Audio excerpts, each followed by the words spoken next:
Greetings, ladies and gentlemen.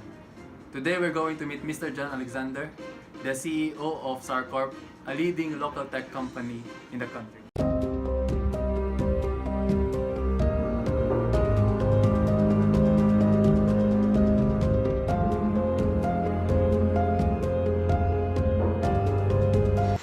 Ladies and gentlemen, let's welcome Mr. Sarmiento. Okay. So, Mr. Sarmiento, Sarcorp is a sought-after brand in tech field. Peeping Waga Industries, how are you going to maintain that? For us to maintain our number one position in the tech industry, I suggest that we hire more competent workforce, and to be able to do that, we will enroll an additional students to our scholarship program, and we will partner with some of the best universities in the country to meet this initiative, and also to ease the burden on some of our labor force. We would like to roll out our brand new artificial intelligence robots, which are primarily designed for mundane stuffs and more dangerous things that require hard labor. Okay. So now, Mr. Sarmiento, we got ourselves some questions for the future from our audiences. Okay, so we got ourselves the first question. It's from Alan Waga. What is the future of technology in education, health, and finance? So the future of technology in education is that I see a growing or rapid use of electronic paraphernalia such as the projector and ebooks. I predict most authors would now write their books electronically, and therefore probably government regulations on how to release electronic books, and interactive classrooms with the use of Sarcorp's CB, or Sarcorp's Classroom Board Interaction, which has its own operating system, the Sarcorp XY. Sarcorp XY. Yes. Okay. In the fields of health, Sarcorp medical branch would most likely develop nanotechnology to combat the various ailing diseases that have plagued the human race since the beginning of time. So these nanobots would fight bad cells, cancerous cells. They may be a cure for cancer, and they may enable the human body additional protection and whatnot. In the field of finance, I continue to see the growing digitization of the world economy. From most first world countries, they are now applying what we call the stock markets and whatnot. So in the field of finance, the use of Bitcoin would also be an interesting thing. So electronic currency and this stuff. So people are now more likely inclined to put their savings in a trusted bank account from trusted banking companies. Okay, I hope that answers Alan Waga's question. And now from Cloud Strifey, what does this mean for retirement planning? Retirement planning. So the people who would be affected by the rolling out of Sarcorp's artificial intelligence robots, my company would like to assure them that my company would work hand in hand with the banking sector to ensure that they are subsidized for their loss of jobs with this growing rollout of the new technology, and that their retirement plans could go as follows for them, especially in this country which continues to see the rapid growth of automation. Okay, so we get the third question from Joshua Baktong. What if everyone today lives to be 200 years old? 200 years old. It's a moral question or an ethical question. You heard that, Baktong? The least.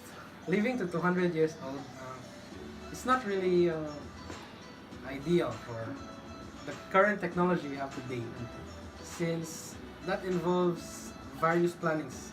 Because to live to 200 years old, if 7 billion people of this planet live to 200 years old, we will continue to see, then there will be no population limit, so the population will grow, then the resources will grow scarce. So for us to define how will you live to 200 years old, I think it lies on the brain, on how we save the human conscience so that the body will decay, but the human brain, which defines what, who, and how you think, will be stored in an artificial intelligence or a robot, which would then, as you can see in movies, continue living, but in a different form of body. That's how I envision the 200 years old thing. Okay, now from Tony Stark 6969, what if every phone has a digital wallet? Every phone has a digital wallet. Yeah. Then the electronic commerce industry, such as Lazada, Amazon, Shopee, then these companies would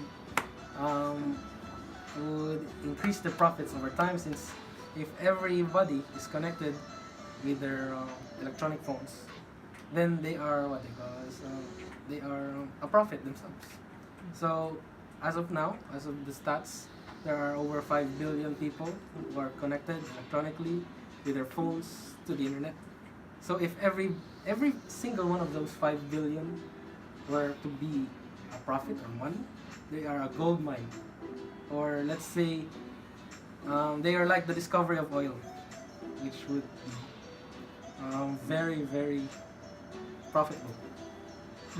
Okay. From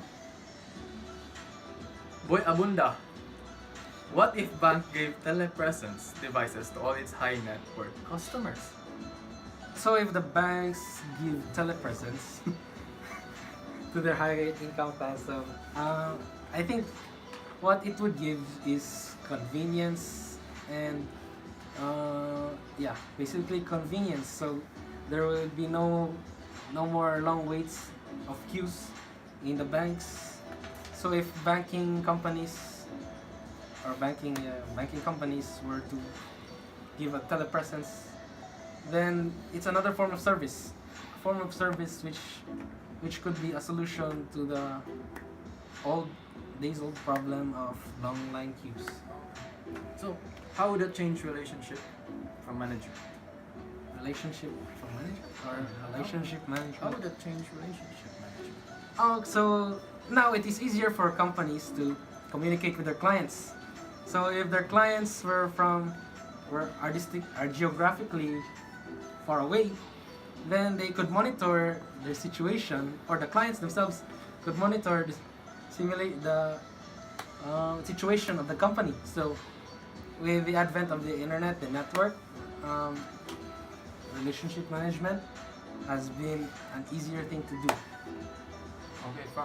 Okay, so the seventh question from King T'Challa, son of King T'Chaka. What do you think the world will look like in 2020? Also, in 2020, I see a world that relies heavily on the internet for its way of life, its way of business. So, most companies would probably have an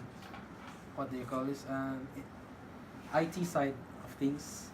So they would employ IT people, and the gradual growth of people studying in the field of computing and information tech. So 2020, if we do not annihilate ourselves with nuclear war, then I see a future where people are more interconnected with each other, where it is now difficult for us to keep things from the rest. No more hidden agendas on the public side. Now, for Supreme Leader Aladdin, how will your customers' daily life change? How will their daily lives change? Then customer. Yeah, the customer's daily life change. Also for the millennial customers, I think it would be easier for them to adapt to this technological growth since they are brought up in the technological world or technological era. So it is easier for them to integrate. As for the old generation, maybe the baby boomers of the 1950s, they would have to accept the change and do not see this as a challenge because it gives them convenience to live in a life where everything is one click away. Okay, so for our last question from Mambambi. How will your life change? My life changed from the moment I started Sarcorp with a group of friends. We didn't exactly plan this, to be the number one tech company in the country. So technology changed my life. It elevated me to the 1%, 1% of the world. But I use it to give back to the community, as stated out by my alma mater. And I see it as a solution for people to become more closer to each other.